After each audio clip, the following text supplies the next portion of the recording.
Hi dears, എല്ലാവർക്കും നമ്മുടെ ഇന്നത്തെ വീഡിയോയിലേക്ക് സ്വാഗതം. അപ്പോൾ നമ്മുടെ ഇന്നത്തെ ഡിസൈൻ എന്ന് പറയുമ്പോൾ ബീഡ്സ് വർക്കാണ് കേട്ടോ. ബീഡ്സ് വർക്ക് വരുന്ന ഡിസൈനാണ്, സൽവാർ ഡിസൈനാണ് നമ്മളിന്ന് ചെയ്യുന്നത്. ബിഗിനേഴ്സിന് പോലും വളരെ സിമ്പിളായിട്ട് ചെയ്തെടുക്കാൻ പറ്റുന്ന ഡിസൈനാണ്. യോക്ക് പോർഷൻ കംപ്ലീറ്റ് ആയിട്ട് ഒരു പാർട്ടി വെയർ ആയിട്ട് വരുന്ന ഒരു ഡിസൈനാണ് നമ്മളിന്ന് ചെയ്യുന്നത്. ബീഡ്സ് മാത്രമേ നമ്മളിതിൽ ഉപയോഗിക്കുന്നുള്ളൂ, വേറെ ഒന്നുമില്ല കേട്ടോ. ബീഡ്സ് മാത്രമേ നമ്മൾ ഉപയോഗിക്കുന്നുള്ളൂ. അതും വളരെ കുറഞ്ഞ ചിലവിൽ നമുക്ക് ചെയ്തെടുക്കാൻ വേണ്ടി പറ്റും.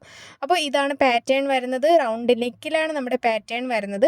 റൗണ്ട് നെക്ക് ഇതുപോലെ നമ്മൾ വരച്ചു കൊടുത്തതിന് ശേഷം അതിൻ്റെ താഴത്തേക്ക് ഇതാ ഇങ്ങനെയാണ് കേട്ടോ. ഇതാ കണ്ടോ, ഈ ഒരു ഷേപ്പിലാണ് നമ്മൾ താഴത്തേക്ക് വരച്ചു കൊടുക്കേണ്ടത്. കണ്ടോ, റൗണ്ട് നെക്ക് മാർക്ക് ചെയ്തു. അതിനുശേഷം അതിൻ്റെ താഴത്തേക്ക് ഇങ്ങനെ നമ്മൾ ഈ ഒരു ഷേപ്പിൽ വരച്ചു കൊടുത്തിട്ട് രണ്ട് സൈഡിലായിട്ട് നമ്മളിതാ ഇങ്ങനെ വി പോലെ ചെയ്തിട്ട് സെൻറ്ററിലായിട്ടൊരു ലൈന് കൂടി വരച്ചു കൊടുക്കണം. ഇതാ ഇങ്ങനെ കണ്ടോ, ഇതുപോലെ വി പോലെ വരച്ചിട്ട് സെൻറ്ററിലായിട്ടൊരു ലൈൻ കൂടി ഇങ്ങനെ നമ്മൾ വരച്ചു കൊടുക്കുകയാണ് ചെയ്യുന്നത്. ഈ ഒരു ഷേപ്പിൻ്റെ രണ്ട് സൈഡിലായിട്ടും നമ്മളിങ്ങനെ വരച്ചു കൊടുക്കണം. അതിനുശേഷം നമ്മൾ ചെയ്യേണ്ടതെന്ന് വെച്ചാൽ തൊട്ടിപ്പുറത്തായിട്ട് നമ്മൾ അപ്പുറത്തും ഇപ്പുറത്തും ഒക്കെ ആയിട്ട് നമ്മളിങ്ങനെ ലൈന് വരച്ചു കൊടുക്കുക. ഒരു സ്ട്രെയിറ്റ് ലൈൻ ഇതുപോലെ വരച്ചു കൊടുത്തതിന് ശേഷം രണ്ട് സൈഡിലായിട്ടും ദാ ഇങ്ങനെ നമ്മൾ വരച്ചു കൊടുക്കുക കേട്ടോ. ദാ ഈ ഒരു ഷേപ്പിൽ നമ്മൾ വരച്ചു കൊടുക്കുക. സിമ്പിളാണ്, ഇത് വരയ്ക്കാനൊക്കെ ആയിട്ട് ഭയങ്കര സിമ്പിളാണ്. ഇപ്പോൾ ഞാൻ കാണിക്കുന്ന കുറച്ച് ഡിസൈൻസൊക്കെ നിങ്ങൾക്ക് ഈസി ആയിട്ട് ബിഗിനേഴ്സിനൊക്കെ വെറും സിമ്പിളായിട്ട് ചെയ്തെടുക്കാൻ പറ്റുന്ന ഡിസൈൻസാണ് കാണിക്കുന്നത്. വരയ്ക്കാനും സിമ്പിളായിട്ടുള്ളതാണ് കേട്ടോ കാണിക്കുന്നത്. അപ്പോൾ ഇങ്ങനെ രണ്ട് സൈഡിലായിട്ട് സ്ട്രെയിറ്റ് ലൈൻ വരച്ചിട്ട് രണ്ട് സൈഡിലായിട്ടും ഇതുപോലെ നമ്മൾ വരച്ചു കൊടുക്കുന്നുണ്ട്. അതിന് ശേഷം ദാ ഇതുപോലെ നമ്മളിങ്ങനെ ഡോട്ട് ഇട്ട് കൊടുക്കുക. കണ്ടോ, ഇതുപോലെ നമ്മൾ ഡോട്ട് ഇട്ട് കൊടുക്കുക. നമ്മളിപ്പോൾ സ്ട്രെയിറ്റ് ലൈൻ വരച്ചതിൻ്റെ തൊട്ടിപ്പുറത്തായിട്ട് അങ്ങനെ ആ ഒരു ഷേപ്പ് നമ്മൾ വരച്ചു കൊടുത്തിട്ട് ഡോട്ട് വരച്ചു കൊടുക്കുക. വീണ്ടും ആ ഡിസൈൻ വരുന്നതിൻ്റെ തൊട്ടിപ്പുറത്തായിട്ട് നമ്മൾ ഡോട്ട് തന്നെ ഇങ്ങനെ താഴോട്ട് ഇട്ട് കൊടുക്കുക. മനസ്സിലായല്ലോ? ഈ ഒരു ഡിസൈൻ ചെയ്യാൻ വേണ്ടിയിട്ട് നമുക്ക് കട്ട് ബീഡ്സ് വേണം. അപ്പോൾ നമ്മൾ പാറ്റേൺ കാണിച്ച ഡിസൈൻ അതേ തന്നെ കണ്ടിന്യൂസ് ആയിട്ട് ചെയ്തു പോകണം. മനസ്സിലായോ? അപ്പോൾ കട്ട് ബീഡ്സ് ഞാനിവിടെ ആൻറ്റിക്കിൻ്റെ ആണ് എടുത്തിട്ടുള്ളത്. നിങ്ങൾക്ക് മൾട്ടിപ്പിൾ വേണമെന്നുണ്ടെങ്കിൽ അതും എടുക്കാവുന്നതാണ്. അതിനുശേഷം നമുക്ക് വേണ്ടത് ഗോൾഡൻ്റെ ബീഡ്സ് ആണ്. ഗോൾഡൻ്റെ ബീഡ്സിന് പകരം ആൻറ്റിക്കിൻ്റെ ബീഡ്സ് വേണമെങ്കിൽ നിങ്ങൾക്ക് എടുക്കാവുന്നതാണ്. കുറച്ചൊന്ന് ചെറിയ സൈസാണ് കേട്ടോ ഞാൻ എടുത്തിട്ടുള്ളത്. നിങ്ങൾ എടുക്കുമ്പോഴും ചെറിയ സൈസ് എടുത്താൽ മതി. അപ്പോൾ അതിനുശേഷം നമ്മൾ മെയിനായിട്ട് ഇതിൽ വർക്ക് വരുന്നത് കട്ട് ബീഡ്സിൻ്റെ വർക്കാണ്. ആൻറ്റിക്കിൻ്റെ കട്ട് ബീഡ്സ് ആണ് നമ്മളിവിടെ എടുത്തിട്ടുള്ളത്. അപ്പോൾ നിങ്ങളിപ്പോൾ ആൻറ്റിക്കിൻ്റെ കട്ട് ബീഡ്സ് ആണെങ്കിലും ഗോൾഡൻ്റെ കട്ട് ബീഡ്സ് ആണെങ്കിലും ഒക്കെ അത് തന്നെ മെയിനായിട്ട് ഇതിൽ എടുക്കാൻ വേണ്ടിയിട്ട് ശ്രദ്ധിക്കുക. അതായത് അത് തന്നെ അധികം മേടിക്കുക. മനസ്സിലായോ? അതായത് ഇപ്പോൾ ഗോൾഡൻ്റെ ബീഡ്സ് കുറച്ച് മേടിച്ചാൽ മതി. പക്ഷേ മെയിനായിട്ട് വരുന്നത് കട്ട് ബീഡ്സ് ആണ്. അപ്പോൾ കട്ട് ബീഡ്സ് കുറച്ചധികം മേടിക്കുക. അതിനുശേഷം നമ്മുടെ സ്ട്രെയിറ്റ് ലൈനിലും പിന്നെ നമ്മൾ ഇത് വരച്ചെടുത്തിരിക്കുന്ന കംപ്ലീറ്റ് ആയിട്ടും കട്ട് ബീഡ്സ് ആണ് അതായത് ചെയ്തെടുക്കേണ്ടത്. അപ്പോൾ നമ്മളിപ്പോൾ ഫസ്റ്റ് സ്ട്രെയിറ്റ് ലൈനിൽ ഇതുപോലെ ഓരോ കട്ട് ബീഡ് വീതം ബാക്ക് സ്റ്റിച്ച് ചെയ്ത് വെച്ച് കൊടുക്കുന്നുണ്ട്.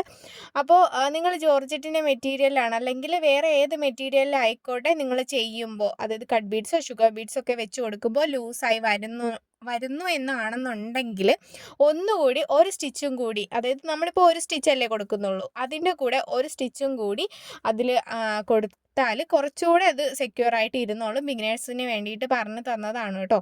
അപ്പോൾ നമ്മുടെ ഈ ഒരു സ്ട്രെയിറ്റ് ലൈനിൽ ഇത് കംപ്ലീറ്റ് ആയിട്ട് വെച്ചെടുക്കുക.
നമ്മളിപ്പോൾ ഏതൊരു ഡിസൈൻ ചെയ്താലും അതിന് ഫസ്റ്റ് ഓഫ് ഓൾ വേണ്ടത് ഫിനിഷിംഗ് ആണ്. അത് അടിപൊളിയായിരിക്കണം കാണാൻ വേണ്ടിയിട്ട്. അതുകൊണ്ട് നിങ്ങൾക്ക് മെറ്റീരിയലൊക്കെ ചെയ്യാൻ പേടിയാണെന്നുണ്ടെങ്കിൽ പോപ്പിളിൻ്റെ മെറ്റീരിയലിൽ പോപ്പിളിൻ ക്ലോത്ത് ഇല്ലേ, അതിൽ നിങ്ങൾ എന്ത് ചെയ്യണം, ഇങ്ങനെ ഓരോ സ്റ്റിച്ചസൊക്കെ ചെയ്ത് നോക്കുക. ഞാൻ ഒരുപാട് ഷോർട്സ് വീഡിയോ ഇട്ടിട്ടുണ്ട്, ബിഗിനേഴ്സിൻ്റെ ക്ലാസ് ലോങ് വീഡിയോ ചെയ്തിട്ടുണ്ട്. അപ്പോൾ ഇങ്ങനെ ചെയ്ത് നോക്കി വരുമ്പോൾ നിങ്ങൾക്ക് ഓക്കെ ആവും. അതിനുശേഷം നിങ്ങൾ മെറ്റീരിയലിൽ ചെയ്യുമ്പോൾ ചെയ്യുവാണെന്നുണ്ടെങ്കിൽ നിങ്ങൾക്ക് പെർഫെക്റ്റ് ആയിട്ട് തന്നെ കിട്ടും കേട്ടോ. അല്ലാതെ പെർഫെക്റ്റ് ആവുന്നില്ല എന്ന് പറഞ്ഞാൽ അവിടെ ഉപേക്ഷിക്കണ്ട, പറ്റത്തില്ല എന്ന് പറഞ്ഞാൽ അവിടെ കളയാൻ വേണ്ട. പെർഫെക്റ്റ് ആവുന്നത് വരെ ട്രൈ ചെയ്ത് നോക്കുക. ഇതിന് അതായത് ഡിസൈനൊക്കെ നമ്മൾ ചെയ്യുമ്പോൾ പ്രാക്ടീസ് മതി കേട്ടോ. നമ്മൾ ചെയ്ത് പ്രാക്ടീസ് വരുമ്പോൾ നമുക്ക് ഓക്കെ ആയിട്ട് വന്നോളും. ഏത് ഡിസൈൻ ആയാലും നമുക്ക് പിന്നെ ചെയ്യാനായിട്ട് ഓക്കെ ആയിട്ട് വന്നോളും. പിന്നെ ഡിസൈൻ വരയ്ക്കുന്ന വീഡിയോ നമുക്ക് ഒരു ലോങ് വീഡിയോ ആക്കി ചെയ്യാം എന്നാണ് ഞാൻ വിചാരിക്കുന്നത്. കാരണം ഡിസൈൻ വരയ്ക്കാനായിട്ട് ബുദ്ധിമുട്ടൊക്കെ ഉള്ളവർക്ക് നമുക്ക് വേണമെന്നുണ്ടെങ്കിൽ ഈസി ആയിട്ട് എങ്ങനെയാണ് പാറ്റേൺ വരയ്ക്കുക എന്നൊക്കെ പറഞ്ഞിട്ട് ഒരു വീഡിയോ ചെയ്യാമെന്നാണ് കേട്ടോ ഞാൻ വിചാരിക്കുന്നത്. പിന്നെ നിങ്ങൾക്ക് സാരി ഡിസൈനാണോ, കുർത്തി ഡിസൈനാണോ, പാർട്ടി വെയർ ഡിസൈനാണോ, സിമ്പിൾ ഡിസൈനാണോ, ത്രെഡിൻ്റെ ഡിസൈനാണോ, ബ്ലൗസിൻ്റെ ഡിസൈനാണോ, ഏതൊക്കെയാണ് നിങ്ങൾക്ക് ഇഷ്ടം എന്നുള്ളത് കമൻറ്റ് ചെയ്യാൻ വേണ്ടിയിട്ട് മറക്കണ്ട. എങ്കിൽ ഇതിപ്പോൾ എൻ്റെ ഒരു ഇതിനല്ലേ ഞാൻ ഇടുന്നത് വീഡിയോസൊക്കെ. അതായത് ഇപ്പോൾ കുർത്തി ഡിസൈനൊക്കെയാണ് ഞാനിപ്പോൾ കൂടുതലായിട്ട് ചെയ്യുന്നത്. അപ്പോൾ അതല്ല നിങ്ങൾക്ക് ബ്ലൗസ് ഡിസൈനും സാരി ഡിസൈനും ഒക്കെ വേണമെന്നുണ്ടെങ്കിൽ കമൻറ്റ് ചെയ്യാൻ വേണ്ടിയിട്ട് മറക്കണ്ട. സാരി ഡിസൈൻ ഇങ്ങനെ ഒരാൾ പറഞ്ഞിരുന്നു. അപ്പോൾ എന്തായാലും സാരി ഡിസൈൻ ഉടനെ വരുന്നുണ്ട്, നമുക്ക് ചെയ്യാം. ഒരു 4-5 സാരി ഡിസൈൻ നമുക്ക് എന്തായാലും ചെയ്യാം കേട്ടോ.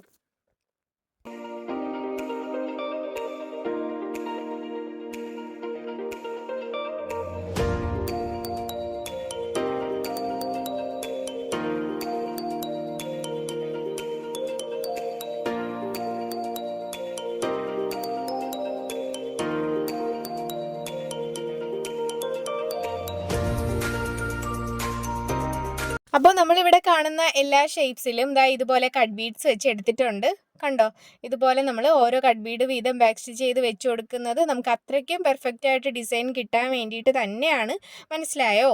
അപ്പോൾ നമ്മളിങ്ങനെ കട്ട് ബീഡ്സ് വെച്ച് എടുത്തതിന് ശേഷം പിന്നെ നമ്മൾ ആ ഒരു വി ഷേപ്പ് വരച്ചു കൊടുത്തിട്ട് സെൻറ്ററിലായിട്ട് ഒരു ലൈൻ വരച്ചു കൊടുത്തില്ലായിരുന്നോ? അവിടേക്ക് നമുക്ക് ഫസ്റ്റ് ഒരു ഗോൾഡൻ്റെ ബീഡ്സ് വെച്ചിട്ട് ഒരു 3 കട്ട് ബീഡ്സ് ബാക്കി വെച്ച് കൊടുത്തിട്ട് വേണം ഇങ്ങനെ വെച്ച് കൊടുക്കാൻ വേണ്ടിയിട്ട്. നമ്മൾ ബാക്ക് സ്റ്റിച്ച് ചെയ്തെടുക്കുന്നതുകൊണ്ട് തന്നെ നമുക്ക് ഫസ്റ്റ് ഓഫ് ഓൾ ഗോൾഡൻ്റെ ബീഡ്സ് ആണ് വെച്ച് കൊടുക്കേണ്ടത്. ഫസ്റ്റ് നമ്മൾ ഗോൾഡ് ബീഡ്സ് വെച്ച് കൊടുത്തതിന് ശേഷമാണ് ബാക്കി 3 കട്ട് ബീഡ്സ് പിന്നെ വെച്ച് കൊടുക്കേണ്ടത്.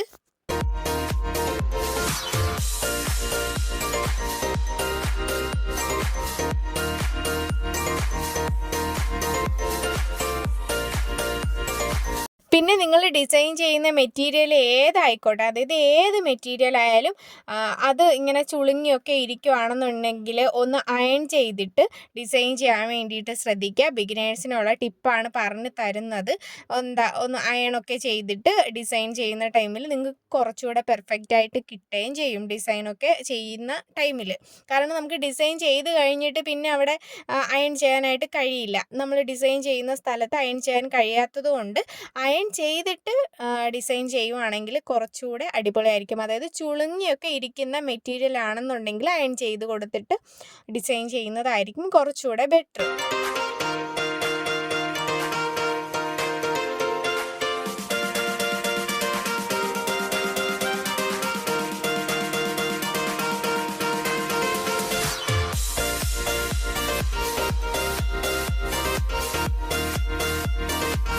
അപ്പോൾ ഇതുപോലെ ചെയ്തെടുത്തതിന് ശേഷം ഗോൾഡൻ്റെ ബീഡ്സ് കൂടി ഇങ്ങനെ ഒന്ന് ലോക്ക് ചെയ്ത് വെച്ച് കൊടുത്താൽ നമ്മുടെ ഡിസൈൻ ഇവിടെ കംപ്ലീറ്റ് ആവും. കാരണം ഇതുപോലെ തന്നെയാണ് നമ്മളിത് കംപ്ലീറ്റ് ആയിട്ടും ചെയ്ത് കൊടുക്കേണ്ടത്. വളരെ സിമ്പിളായിട്ട് നമുക്ക് ചെയ്തെടുക്കാൻ പറ്റുന്ന ഡിസൈനാണ്, കുറഞ്ഞ ചിലവിൽ. അതുപോലെ തന്നെ നമുക്ക് കുറച്ച് സമയം കൊണ്ടൊക്കെ ഈ ഒരു ഡിസൈൻ ചെയ്തെടുക്കാൻ വേണ്ടി പറ്റും. അപ്പോൾ ഇങ്ങനെ ബീഡ്സ് വെച്ച് കൊടുക്കുക. ഇതുപോലെ തന്നെ, അതായത് നമ്മളിപ്പോൾ ചെയ്തിരിക്കുന്ന ഇതേ സെയിം മെത്തേഡിൽ തന്നെ ഈ ഒരു കുർത്തി കംപ്ലീറ്റ് ആയിട്ട് നമുക്ക് ഡിസൈൻ ചെയ്യാൻ വേണ്ടിയിട്ട് പറ്റും. അപ്പോൾ ഇത് നിങ്ങൾ എന്തായാലും ട്രൈ ചെയ്ത് നോക്കുമെന്ന് തന്നെ ഞാൻ വിശ്വസിക്കുന്നു. നമ്മളിത് കംപ്ലീറ്റ് ആയിട്ട് ചെയ്തെടുത്ത് കഴിയുമ്പോൾ നമുക്ക് ഇതുപോലെ ആയിരിക്കും ഫൈനൽ ലുക്ക് വരുന്നത്. അപ്പോൾ ഇന്നത്തെ ഈ ഒരു ഡിസൈൻ എല്ലാവർക്കും ഇഷ്ടപ്പെട്ടെന്ന് തന്നെ വിശ്വസിക്കുന്നു, യൂസ്ഫുൾ ആയിട്ടുണ്ടെന്നും വിശ്വസിക്കുന്നു. അപ്പോൾ ഇത് നിങ്ങൾ ട്രൈ ചെയ്ത് നോക്കുമെന്ന് തന്നെ വിശ്വസിക്കുന്നു കേട്ടോ. അപ്പോൾ എന്തായാലും നിങ്ങളുടെ അഭിപ്രായങ്ങളൊന്നും കമൻറ്റ് ചെയ്യാൻ വേണ്ടിയിട്ട് മറക്കണ്ട. അപ്പോൾ അത്രയേ ഉള്ളൂ ഇന്നത്തെ വീഡിയോ. താങ്ക്